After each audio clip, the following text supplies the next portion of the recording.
నుంచి నేను ఇంకా దూరంగా ఉండలేదని వేదనించి ఆయన ఆదేశాలు ఇస్తున్నారు కాబట్టి ఇంకా త్వరగా ఇది ఎంత త్వరగా వెళ్ళేటట్టు కూర్చోవాలని అనుకున్నారు కాబట్టి ఎంత ఫాస్ట్గా లేదు నేను కూడా అనుకోలేదు త్వరగా ఉందని. అందువల్ల కారణ జన్ములు వాళ్ళు ఉన్నా లేకపోయినా సజీవంగా వచ్చామంటే ఈయన కారణ జన్ముడు కాబట్టి ఈరోజు మన మధ్య ఉంటే ఆయన స్ఫూర్తిదాయకంగా తీసుకొని ఈయన చేయడం అనకాపల్లి అవ్వడం తెలియదు. సిరివెన్నెల సీతారామ స్వామి గారి పెద్దలు ఆపరేట్ చేస్తున్నారు అంటే ఆ విధంగా అంటే జన్మభూమి రుణం అంటే అందరిలో చేయి విగ్రహాలని చెప్పి ఆయన బాబా చాలా బిజీ షూట్ చేసుకున్నారు. ఆయన వచ్చే అవకాశం కూడా లేదు. మేము కూడా డౌట్ పడ్డా రాగలుగుతారో రాలేదని. దానికోసం ఆయనే వీళ్ళు పనికిరాదని తీసుకెళ్ళి పంపించుకుంటారు. వారు వచ్చినందుకు ఇంత బిజీ షెడ్యూల్లో షూటింగ్స్ ఉన్నప్పుడు మధ్యలో వచ్చినందుకు వారు ఒకసారి నా హృదయపూర్వక అభినందనలు తెలియపరుస్తూ ఉన్నారు. ఇంకొక ముఖ్యమైన విషయం కూడా ఇక్కడ చెప్పాలి. నేను కానీ కొత్త ప్రసాద్ గారు కానీ అంటే ఎంతవరకు చెప్పలేదు కానీ ముఖ్య అతిథిగా వచ్చి సిరివెన్నెల సీతారామ శాస్త్రి గారి విగ్రహాన్ని ఆవిష్కరించినటువంటి ప్రముఖ సినీ దర్శకులు త్రివిక్రమ శ్రీనివాస్ గారికి, శాసనసభ్యులు అనకాపల్లి శాసనసభ్యులు మాజీ మంత్రివర్యులు కొండాల రామకృష్ణ గారికి, అలాగే మాజీ మంత్రివర్యులు మాజీ ఉపసభాపతి ప్రస్తుత శాసనసభ్యులు అవినిగడ్డ నియోజకవర్గం నుంచి మిత్రులు డాక్టర్ మండల బుద్ధప్రసాద్ గారు, రామలింగయ్య శాస్త్రి గారు, సిరివెన్నెల కుటుంబ సభ్యులు ఎర్రాపల్లి రామకృష్ణ గారు, అమెరికా నుంచి వచ్చినటువంటి ఇంజనీరింగ్ విజయశాంతి గారు, అందరికీ మరొకసారి హృదయపూర్వక ధన్యవాదాలు తెలియజేస్తున్నాను. సిరివెన్నెల సీతారామ శాస్త్రి గారు గతంలో టెలిఫోన్ శాఖలో పనిచేశారని బహుశా చాలా మందికి తెలిసి ఉంటుంది. 20 సంవత్సరాల పాటు ఆయన స్థిరమైనటువంటి జీవితాన్ని, స్థిరమైనటువంటి ఉద్యోగాన్ని వదులుకుని చేతిలో ఉన్న టెలిఫోన్ పక్కన పడేసి ప్రారంభించింది. ప్రేక్షక లోకం ఒక్కసారిగా నిర్జాంతం పోయి ఈ సిరివెన్నెల కవి కలం క్షణికమా కరకాలమా అంటూ అనుమానంగా ఆలోచించింది. ఆ తర్వాత చరిత్ర సినిమా రంగంలో తనకంటూ ఒక ప్రత్యేక స్థానాన్ని సంపాదించుకొని ఆ సినిమా రంగంలో అందరూ నిమిరిపోయేటట్టుగా ఒక చరిత్ర సృష్టించినటువంటి వ్యక్తి సిరివెన్నెల సీతారామ శాస్త్రి గారు. ఆ చరిత్ర అంటే ఒకసారి మనం పరిశీలించినట్లయితే 40 సంవత్సరాల క్రితం సినిమాతో ఆయన ప్రారంభించినటువంటి ఒక పాట ఆయన ఇంటి పేరు చేంబోలునే సిరివెన్నెలగా మార్చేసింది. చేంబోలుగా అంటే ఇప్పుడు ఎవరికి తెలియదు. ఆ విధంగా రూపాంతరం చెందడం ఒక చరిత్ర. ఆయన సింగిల్ కావ్య రచయిత. మొదటి సినిమాలో అందరూ అన్ని పాటలు కూడా ఒకే వ్యక్తి రాయడం అనేది చాలా చాలా అరుదు. అలాంటి ఘన చరిత్ర సిరివెన్నెల సీతారామ శాస్త్రి గారు. అలాగే సిరివెన్నెల సీతారామ శాస్త్రి గారు ప్రారంభించినటువంటి తొలి సినిమాతో వరుసగా 3 సినిమాలకు 3 సంవత్సరాల్లో నంది బహుమతులు అందుకోవటం అదొక పెద్ద రికార్డు. సినిమా పరిశ్రమలో మొత్తం 11 సీతారామ శాస్త్రి గారు. ఇంతటి ఘన చరిత్ర కలిగినటువంటి సిరివెన్నెల సీతారామ శాస్త్రి గారు ఈరోజు మన మధ్య శాశ్వతంగా ఉండిపోతారనడానికి ఆయన రాసినటువంటి పాటలే కారణం. అంతేకాకుండా సిరివెన్నెల సీతారామ శాస్త్రి గారు ఏ వీధిలో అయితే మట్టి రోడ్ల మీద ఆడుతున్నారో, ఏ వీధిలో అయితే ధన్యవాదాలు అభివృద్ధి సెలవు తీసుకుంటారు. రామప్రసాద్ గారికి ధన్యవాదాలు తెలియజేస్తున్నాను. కొన్ని సభా నిర్వహణలో కొన్ని ప్రకటనలు చేయడం చాలా కష్టంగా ఉంటుంది, కానీ కొన్ని తప్పవు. త్రివిక్రమ శ్రీనివాస్ గారు వారి కొత్త సినిమా ఏదైతే ఇప్పుడు నడుస్తుందో షూటింగ్ చాలా తలమునకలుగా ఉన్నారు. వారి ఫ్లైట్ కూడా ఇక్కడ 7:20కి ఉంది. కాబట్టి వారు తొందరగా వెళ్ళాలి కాబట్టి తొందరగా ముగించుకుందాం. ఇంకొక రిక్వెస్ట్ చేసిన తర్వాత మండల బుద్ధప్రసాద్ గారిని పిలుస్తాను. సభలో మాట్లాడవలసిన వారు చాలా మంది ప్రముఖులు వచ్చి ఉన్నారు. త్రివిక్రమ శ్రీనివాస్ గారు తన ప్రసంగం ముగించుకుని వెళ్ళినాక కూడా నాకు తెలుసు అనకాపల్లి ప్రేక్షకులు రసజ్ఞులు అందరి ఉపన్యాసాలు ఇది అన్ని దాకా ఉండవలసిందిగా కోరుతున్నాను. అలాగే సభాధ్యక్షులు, మాజీ మంత్రివర్యులు, స్థానిక శాసనసభ్యులు, నాకు అత్యంత ఆత్మీయులు, పెద్దలు, పూజలు శ్రీ కోమతల రామకృష్ణ గారు, ఈనాటి ముఖ్య విగ్రహ ఆవిష్కర్త ప్రముఖ సినీ దర్శకులు, రచయిత గవర్నర్ త్రివిక్రమ శ్రీనివాస్ గారు, ఈనాటి కార్యక్రమానికి కర్త కర్మ క్రియ దానా పూర్వ అధ్యక్షుడు డాక్టర్ తోటకూర ప్రసాద్ గారు, ఇంకా వేదిక అందించిన శ్రీనివాస గారి కుటుంబ సభ్యులకు, పెద్దలకు, ఈ కార్యక్రమం ఇచ్చే సందర్భంలో హృదయపూర్వక నమస్కారం. ఈరోజు తెలుగు చరిత్రలో ఆయన రంగ ప్రవేశంతో సినీ సాహిత్య చరిత్ర మారిపోయింది. కేవలం వినోదం కోసం ఏవో పాటలు కాకుండా ఆలోచనాత్మకమైన సాహిత్యాన్ని అందించిన ఘనత మాత్రం శ్రీనారాయణ గారికి ప్రత్యేకించి మానవీయ విలువల్ని ప్రజల్లో పెంపొందించడానికి ఆయన ప్రతి పాట మనల్ని ప్రబోధిస్తుంది. అంతేకాకుండా దాని వల్ల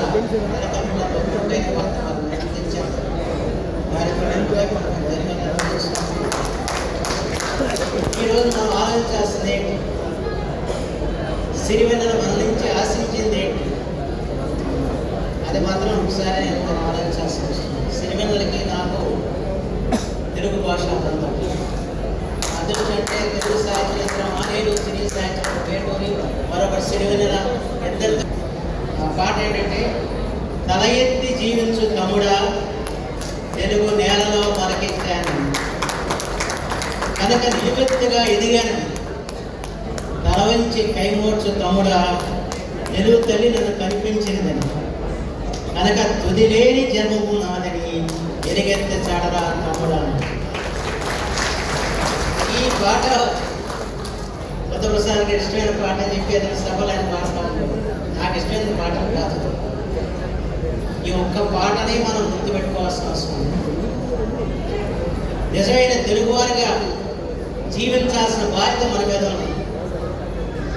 నా భాష తెలుగు, నా జాతి తెలుగుని సగర్వంగా చాటి చెప్పుకునే జాతిగా మనం తయారు కావాలని చెప్పిన ఆకాంక్ష నెరవేర్చడానికి ప్రయత్నం చేయడం మన యొక్క విద్యుత్ ధర్మం. ప్రత్యేకించి మన పిల్లలు తెలుగు దూరంగా చదువుతున్నారు. వాళ్ళ విద్యా విధానం తెలుగునే పరిస్థితి ఏర్పడింది. అలాంటి పరిస్థితుల్లో భావితరాన్ని చెరువుగా తెలుగుని తీసుకెళ్లాల్సిన బాధ్యత మనందరినీ, ఆ మహనీయుల వారసత్వాన్ని నిలుపుకోవాల్సిన బాధ్యత గారు వారి రాజకీయ వ్యవహారాలతో అభివృద్ధి చేయఉన్న ఈ సమావేశానికి వచ్చినందుకు వారి ధన్యవాదాలు తెలియజేస్తూ, త్రివిక్రమంగా చూడండి ఎంత ఏమంటారు నిశ్శబ్దంగా హాయిగా ఎక్కడగా కూర్చున్నారు. ఆయనకు సంబంధించిన ప్రయాణాలు నిర్వహించే వాళ్ళందరూ చాలా టెన్షన్ పడిపోతారు. కాబట్టి అది వారి తీరు, వారు అలాగే ఉంటారు. వారి చుట్టూ వారు వేరేలా ఉంటారు. శ్రీనివాస్ గారు మాట్లాడాల్సిందిగా కోరుతున్నాను.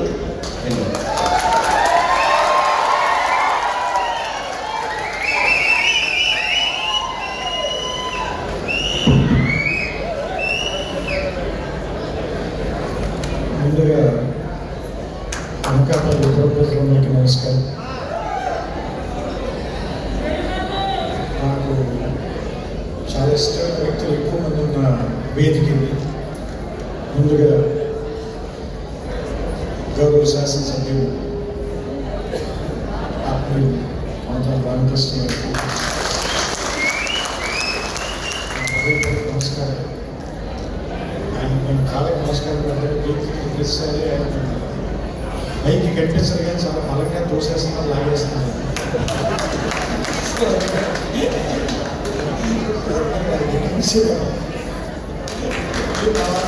నేను ఆపలేదు కాబట్టి. అలాగే తెలుగు భాష అంటే ఎప్పుడైతే మమకారం ఉంది,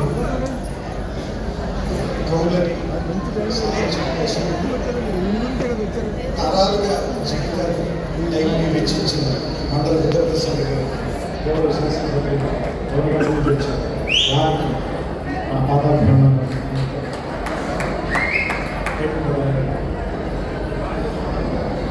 మనిషి దేశం వదిలేదు కానీ మనసు తెలుగును వదిలిపెట్టలేదని నాకు తోటకల ప్రసాద్ గారు చూసినట్టు తెలుస్తుంది. చాలామంది చాలా చెప్తారు కానీ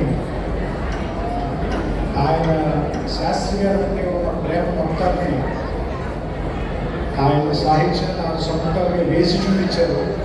ఈరోజు ఆయన విగ్రహాన్ని మన కళ్ళ ముందు 9 అడుగులతో నిలబెట్టి చూపించారు.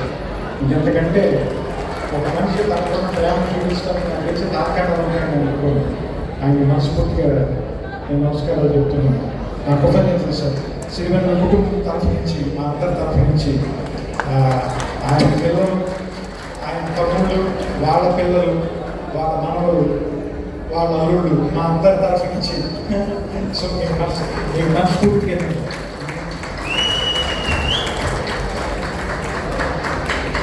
ఎందుకంటే నేను ఆ విగ్రహం చూస్తున్నప్పటి నుంచి జెన్యూన్గా చెప్పాలంటే నేను చాలా ఆఫ్ అయిపోయాను. ఎందుకంటే ఎక్కువ సంవత్సరాలు ఆయనతో సన్నిహితంగా గడిపున్నాం కదా. ఆయన విగ్రహంగా చూస్తుంటే మనసుకైతే ఏం బాగలేదు. నాకే ఎలా ఉందంటే అవి అక్కడ చివరున్న ఆవిడకి వాళ్ళ పిల్లలకి ఎలా ఉంటుందంటే నేను ఊహించగలను. సో మీ అందరి తరఫున కూడా నేను మనందరి కృతజ్ఞత నేను ఆయనకి చెప్పాను. చాలా ఎమోషనల్ మూమెంట్ ఇది. సరే దీంట్లోకి పర్సనల్ దాంట్లో బయటకు వస్తే ఇక్కడ మీకు అనిపించవచ్చు, సరే మీకు ఒక కవి నచ్చాడు, ఆయన ఒక చోట పుట్టాడు, ఆయనకు అక్కడ ఒక విగ్రహం కట్టాడు, ఏం అందులో పెద్ద గొప్ప ఏముంది అందులో అంటే మనకున్న చాలా చెడ్డ అలవాటు ఏంటంటే రోజు మనమే ఫోటో తీసుకుంటాం కానీ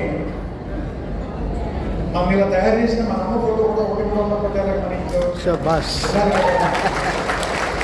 అలాగే ఈ ఉత్తరాంధ్ర తెలుగు సాహిత్యానికి పురిటి కట్ట.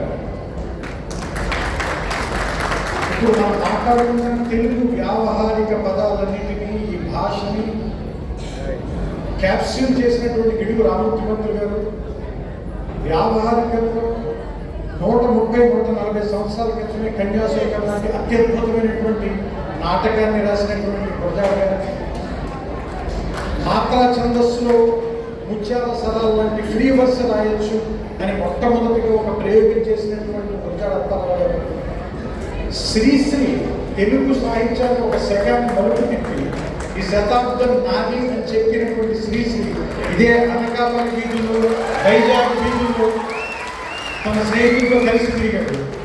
అలాంటి గొప్ప గొప్ప సాహిత్యకారుని అందించినటువంటి రావిశాస్త్రి, 6 కథలు రాసిన రాజకోట విశ్వనాథ శాస్త్రి, ఇలాంటి మహా సాహితీవేత్తల్ని కన్న స్థానం ఇది. ఒక సీతారామ శాస్త్రి, ఇలాంటి వాళ్ళని మనం విగ్రహం పెట్టడం మూలంగా ఏంటంటే రోజు సాయంత్రం పూట అదే చోట క్రికెట్ ఆడుకునే కొంతమంది కుర్రాళ్ళు అక్కడ కూర్చొని కబుర్లు చెప్పుకునే వాళ్ళు సరిగ్గా వెనక్కి తిరిగి చూసి ఆ లైట్ కింద ఉన్నది ఎవడరా అంటే సీతారామ శాస్త్రి ఒక రైటర్ అంటే ఆయన రాసిన పాట గుర్తు తెచ్చుకుంటే వాడి జీవితంలో ఒక మార్పు వస్తుందేమో, వాడి జీవితంలో ఎక్కడికి వెళ్తాడేమో. సో కొంతమందిని గుర్తు తెచ్చుకోవడం మూలంగా మనం బెటర్ అవుతుంది. ఒక అమ్మాయి లైట్ మీద దానికి వెళ్ళేవాడికి వెనక అక్క కనిపించింది అనుకోండి ఆగిపోతాడు కదా.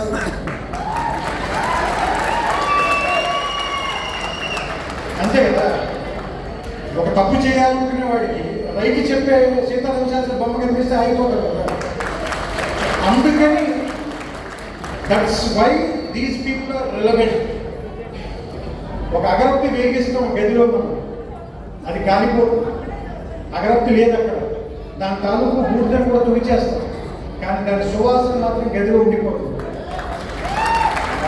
కొంతమంది మనుషులు ఉన్నప్పుడు వాళ్ళు ఎంత విలువో వాళ్ళు వెళ్ళిపోయిన తర్వాత కూడా అంతే విలువ. ఆ రంగు అలాంటి వ్యక్తుల్లో సీతారామ శాస్త్రి గారు కూడా ఒకడు. మనం ఏం చేస్తామంటే మనం వ్యక్తులకి వాళ్ళంటే మనకి ఎంత ఇష్టమో ఎంత ప్రేమో మనం చెప్పము. మన అమ్మకి కానీ, మన నాన్నకి కానీ, మన అక్కకి కానీ, లేదంటే మన భార్యకి కానీ, మనతో కలిసి బతికినటువంటి మన స్నేహితులకి కానీ అనుకోని సందర్భాలు, విషాదకరమైనటువంటి పరిస్థితుల్లో వాళ్ళు వెళ్ళిపోయిన తర్వాత మనం వాళ్ళు కరెక్ట్గా కమ్యూనికేట్ చేయలేకపోయిన ఒక లోటు జీవితాంతం మిగిలిపోతుంది. కాబట్టి వాళ్ళు ఉన్నప్పుడే వాళ్ళంటే మనకి వాళ్ళంటే ఎంత గౌరవం, ఎంత ఇష్టం, ఎంత ప్రేమ చెప్తాం. ఇలాంటి వాళ్ళకి ఆ అవకాశం లేదు కాబట్టి వాళ్ళు వెళ్ళిపోయిన తర్వాత కూడా ఈ రకంగా వాళ్ళంటే మనకు ఉన్నటువంటి గౌరవాన్ని, ప్రేమని ప్రకటిద్దాం. దీనివల్ల తరువాతి తరాల వాళ్ళు బెటర్ అవుతారు ఖచ్చితంగా. ఎందుకంటే నేను షేక్స్పియర్ పుట్టినటువంటి విలేజ్ చూశాను, అలాగే మొజార్ట్ అనేవాడు పుట్టినటువంటి ప్లేస్ చూశాను ఆస్ట్రియాలో. సో ఇలాంటి ప్లేసెస్కి వెళ్ళినప్పుడు వాళ్ళకి ఎంత గౌరవిస్తారు. అతను నడిచిన ప్లేస్, అతను వాడిన పియానో, అతను పట్టుకున్న పెన్ను, అతను రాసిన బల్ల, అతను వేసుకున్న బట్టలు, అతను వాడిన చేతికర్ర, వీటికి ఎంత విలువ ఉన్నప్పుడు ఇతను రాసిన పాటలు, ఈయన మన జీవితంలో తెచ్చిన మార్పులు, ఎన్ని రోజుల్ని ఎంత నిస్సారమైనటువంటి సాయంకాలాన్ని ఎంత ఉత్తేజభరితంగా మార్చిన వ్యక్తులు వీళ్ళు. సో ఇలాంటి వాళ్ళకి మనం విగ్రహం కట్టడం మూలంగా మన కృతజ్ఞతలు చాటమే. వీళ్ళంటే ఏమిటో తెలియని తర్వాత తరం వాళ్ళకి వాళ్ళు చూసినప్పుడు వీళ్ళు ఎవరు అని అడిగితే చెప్పడానికి మన దగ్గర ఒక రికార్డు ఉంటుంది. అలాంటి రికార్డు మనకి ఇవ్వటంలో ఉపయోగపడినటువంటి తోటకూర ప్రసాద్ గారికి మరొకసారి మనస్ఫూర్తిగా నమ్మకలేదు. నాకు ఇక్కడ వస్తుంటే ఇందాక వెళ్తుంటే అక్కడే ఆయన పెళ్లి జరిగింది, ఇక్కడే ఆయన తిరుగుతూ ఉండేవారని చెబితే, మనుషులు పుట్టిన ఊళ్ళు చాలా మామూలు కావచ్చు, పెరిగిన ప్రదేశాలు చాలా మామూలుగా ఉండవచ్చు, కానీ వాళ్ళ ఆలోచన చాలా గొప్పగా ఉండవచ్చు. అవి మాత్రమే వాళ్ళు ఎక్కడెక్కడికో తీసుకెళ్తాయి. సో అందుకని ఇక్కడ ఉన్నటువంటి సీతారామ శాస్త్రి గారిని అక్కడికి తీసుకెళ్ళి అక్కడి నుంచి అమెరికా దాకా ఖండాలు, సముద్రాలు దాటించి మనందరికీ ఇష్టడేటువంటి చేసిన ఆయన ఆలోచనలు. సో అలాంటి ఆలోచనలు ఉన్నటువంటి వ్యక్తుల్ని చూడడం ద్వారా, వాళ్ళని స్మరించుకోవడం ద్వారా, వాళ్ళ గురించి మాట్లాడుకోవడం ద్వారా మనలో కూడా తరువాతి తరాల్లో కూడా అలాంటి వ్యక్తులు ఎంతో మంది వచ్చేటువంటి ఛాన్స్ ఉంది. సో ఒక మామిడి పండు తినేసిన తర్వాత దాన్ని టెంకని పడేస్తేనే నేలలో ఇంకో చెట్టు వస్తుంది. అలాంటిది ఒక ఆలోచన ఇంకోటి విసిరితే ఎలాంటి మహావృక్షం వస్తుంది. సో అందుకని అలాంటి వ్యక్తులు విగ్రహాలు ఎందుకు పెట్టాలి, లేదంటే వాళ్ళ గురించి పుస్తకాలు ఎందుకు రాయాలి, వాళ్ళకి వర్ధంతులు ఎందుకు చేయాలి, వాళ్ళకి జయంతులు ఎందుకు చేయాలి అంటే దండలు వేసుకోవడానికి, లేదంటే ఏమంటారు దీపాలు వెలిగించడానికి, ఉపన్యాసాలు ఇవ్వడానికి కాదు. దానివల్ల చాలా మందికి వాళ్ళు ఏం చేశారో గుర్తు తీసుకురావడానికి. ఎస్పెషల్లీ నేను మాట్లాడవచ్చుకుంది ఇక్కడి నుంచి విజయనగరం దాకా ఉన్నటువంటి ఈ ప్రాంతం తెలుగుకి ఎంతో చేసింది. చాలా మంది గ్రేట్ పీపుల్ ఇచ్చింది. సో అది ఈయనతో మొదలుపెట్టి ఇంకా చాలా మందిని మనం గుర్తు చేసుకోవాల్సిన అవసరం ఉంది అనడానికి శ్రీవెంకట సీతారామ శాస్త్రి గారిని మొదటి అక్షరంగా పెట్టుకుని ఈ వర్ణమాల పూర్తి కావాలని మనస్ఫూర్తిగా కోరుకుంటూ ఇక్కడ విచ్చేసిన నాకు అవకాశం ఇచ్చినటువంటి వారికి మనస్ఫూర్తిగా నా కృతజ్ఞతలు చెప్తూ మీ అందరికీ వినయంగా నమస్కారాలు, కృతజ్ఞతలు చేస్తున్నాను. మరొకసారి ఏదైనా తప్పుగా మాట్లాడినా, ఏమైనా ఇబ్బంది పెట్టినా దయచేసి నాకు క్షమించండి. అందరికీ శుభ సాయంత్రం. నమస్కారం.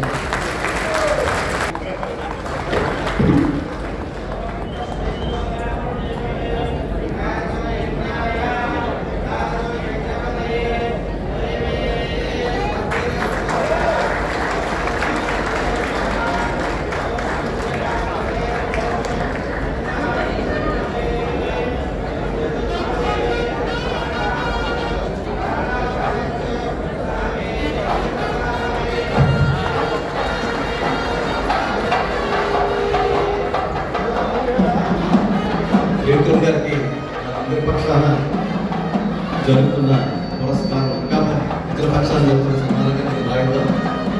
అయితే నేను ఇందాక చెప్పినట్టు త్రివిక్రమ్ గారికి వర్ధనకి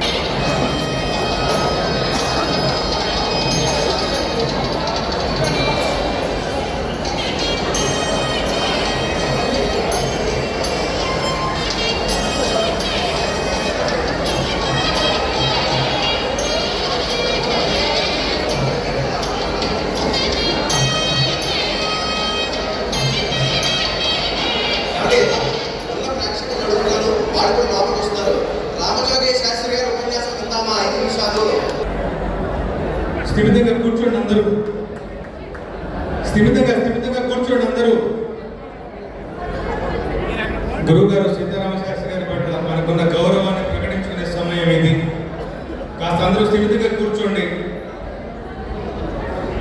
శుభ సాయంత్రం అందరికీ. వేదికను అలంకరించినటువంటి పెద్దలు, ముఖ్యులు, గురువు గారి కుటుంబ సభ్యులందరికీ నమస్కారం. అలాగే ముందున్నటువంటి అనకాపల్లి వాస్తవులందరికీ కూడా నమస్కారం. శుభ సాయంత్రం. ఇవాళ రోజున ఇలాంటి ఒక కార్యక్రమంలో పాల్గొనడం నాకు చాలా ఎమోషనల్గా అనిపిస్తుంది. కొన్ని దశాబ్దాల పాటు తెలుగు సాహిత్యాన్ని సుసంపన్నం చేయడానికి అలా వచ్చి వెళ్ళినటువంటి తపస్వి గురువు గారు శ్రీమతి సీతారామ శాస్త్రి గారు ఇవాళ ఇలా విగ్రహ రూపంలో దర్శనం ఇచ్చారు.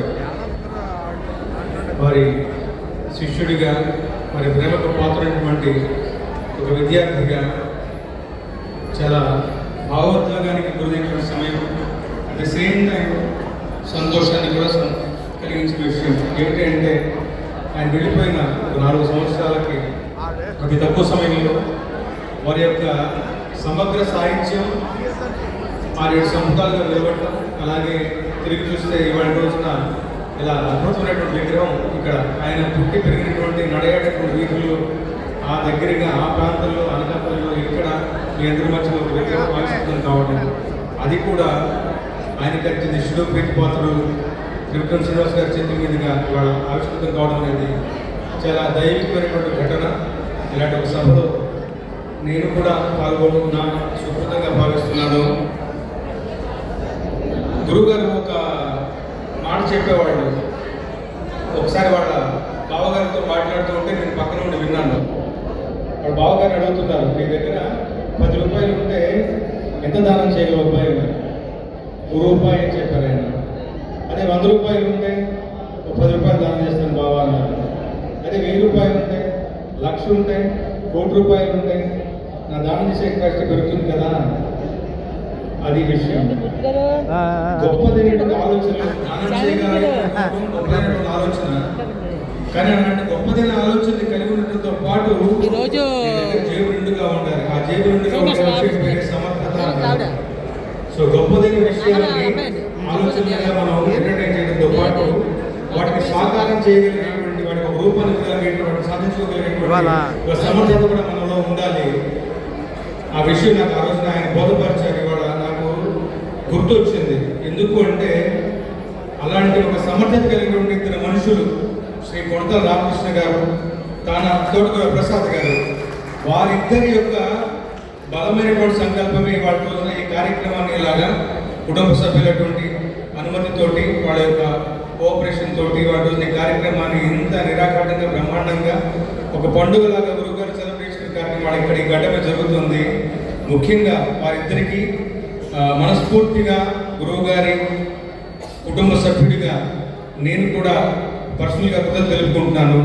వారు ఏ సుముహూర్తంలో అంటే అన్నీ జరుగుతాయి కార్యక్రమాలు, కానీ కాలంతో కూడుకున్న విషయాలు, కొన్ని విషయాలు చాలా ఏమంటాము ఆలస్యం అవుతాయి. కానీ తోటకూర ప్రసాద్ గారి యొక్క సంకల్పం ఏమిటి తెలియదు, అలా చక్కా పనులు జరిగిపోయి చాలా అతి తక్కువ సమయంలో ఎడిటోరియల్ ఏదో ఒక ప్రత్యేకమైన అంశంతో, సాహిత్యానికి సంబంధించిన అంశంతో ఎడిటోరియల్ ఉంటుంది.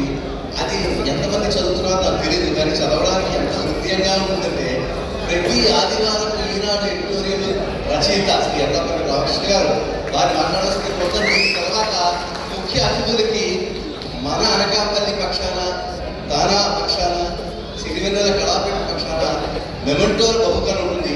ఆ ధైర్యంగా సభ ముగిస్తుంది. ఈ 5 నిమిషాలు ఉపయోగం వస్తుందని కోరుతున్నాను. రామకృష్ణ. ధన్యవాదాలండి. నా పేరు కూడా రామకృష్ణ.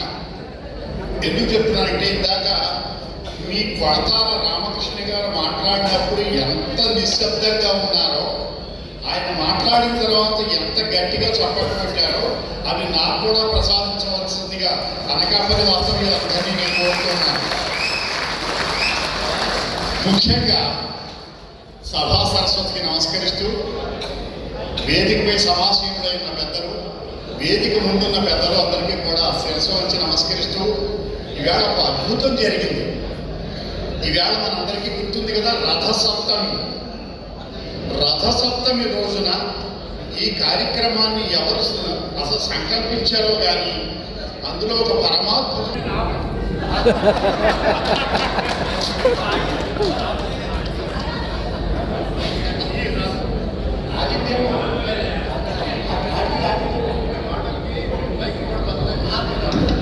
హలో హలో ఈసారి 2 పని చేస్తున్నాయో.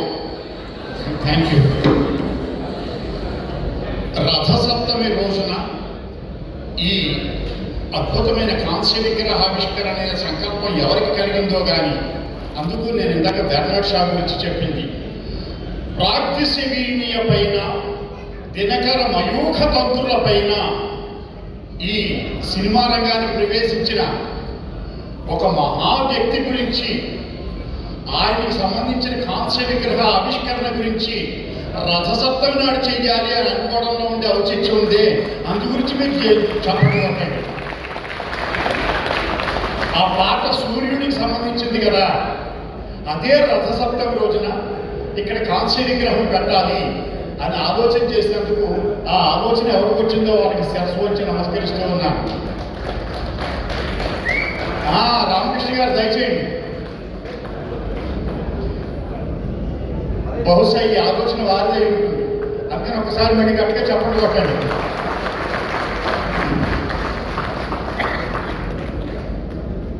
ఒక్క మాటలో చెప్పాలంటే సిరివెన్నెల సీతారామ శాస్త్రి గారు రంగు వెలిసిపోకముందే రంగస్థలాన్ని విడిచిపెట్టి వెళ్ళిపోయిన మనిషి. రంగు వెలిసిపోయిన తర్వాత అందరూ మర్చిపోయిన తర్వాత వెళ్ళిపోవడం కాదు, అయ్యో అని అనిపించేలాగా రంగు వెలిసిపోకముందే రంగస్థలాన్ని విడిచిపెట్టి వెళ్ళిపోయిన మనిషి సీతారామ శాస్త్రి గారు. మీకు ఆయన ద్విజుడు అంటే 2 జన్మలు. మొదటి జన్మ భరణి, రెండో జన్మ సిరివెన్నెల. ఆ భరణి ఉన్నాడే, ఆ భరణి అది ఆలయం. ఇవాళ విగ్రహ ప్రతిష్ఠ జరిగింది, మూల ప్రతిష్ఠ జరిగింది. ఎందుకు చెప్తున్నానంటే ఒక శివకవుల తత్వం ఎలా ఉంటుందంటే, తిరిపి మనకి ఇద్దరంటరా పరమేశ గంగవిడు పార్వతి స్వాములు అన్నాడు శ్రీనివాసుడు. అసలు ఇంకొక కవి ఎవరైనా అనగలరా? నీకు ఎందుకే అడుగు తినేవాడు, నీకు 2 పెళ్ళాలు ఎందుకే, ఒక పెళ్ళాలు ఉందే అన్నాడు శ్రీనివాసుడు. దాని తెలుగు అర్థమే అవునండి. అలాగే దూర్చిటి అన్నాడు, నీకు మాంసము వాంఛయ్యేది కరువా, నీకు నాన్ వెజిటేరియన్ తినాలనిపించిందా, తిను. ఎలా తినాలి? నీ చేతిలో ఒక లేడు ఉంది, అవునా? ఒక చేతిలో కుఠారం ఉంది, గొడవలుంది. ఇక్కడ కంటి చూపు, నీకు నిప్పు ఉంది, నెత్తి మీద గంగమ్మ నీరుంది కదా. హాయిగా నువ్వేం చేయాలి? వేడివేడిగా గొడ్డలతో ఆ లేడిని నరుక్కుని పునుకని, అతని చేతిలో పుల్లి కూడా ఉంది కదా, ఆ గిన్నెలో ఉడిపించుకుని వేడివేడిగా తినాలి. అంతేగాని ఇలా చేయకుంటే ఎంగిలి మాంసం ఎక్కుతుందా శ్రీకాళహస్తీశ్వర అని అడిగారు.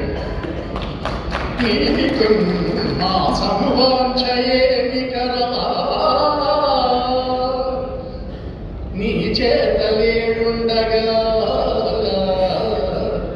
జోగైనట్టి కుఠారముండ అనవజ్యోతుండ నీరుండగా పాకం గొప్ప ఘటించి చేతి పునుకం భుజింపక చేకొంటెంగిలి మాంసము పోయచే చేత ఏమి కోరేది అనట. ఆలోచించండి, ఎంత అద్భుతమైన మాట. ఆ శివుడితోటి మమేకు నా రుద్రమర్చి అని చెప్పింది వేదం. నువ్వు రుద్రుడివి కాకపోతే రుద్రుడిని ఆరాధించలేవు. నీలో రుద్రత్వం లేకపోతే, నీలో శివత్వం లేకపోతే, నువ్వు శివభక్తుడు కాకపోతే నువ్వు అలాంటి పాట రాయలేవు. అందు గురించి భరణి శివకవి, సిరివెన్నెల సినీకవి. వీళ్ళిద్దరినీ కూడా అద్భుతంగా బ్యాలెన్స్ చేసిన ఒక అద్భుతమైన వ్యక్తిగా, రంగు వెలిసిపోకముందే రంగస్థలాన్ని విడిచిపోయిన ధన్యజీవిగా ఆయన్ని మీరు చిరస్థాయిగా అనకాపల్లిలో నిలుపుకొని ఇంత చక్కగా ఆయన్ని జన్మ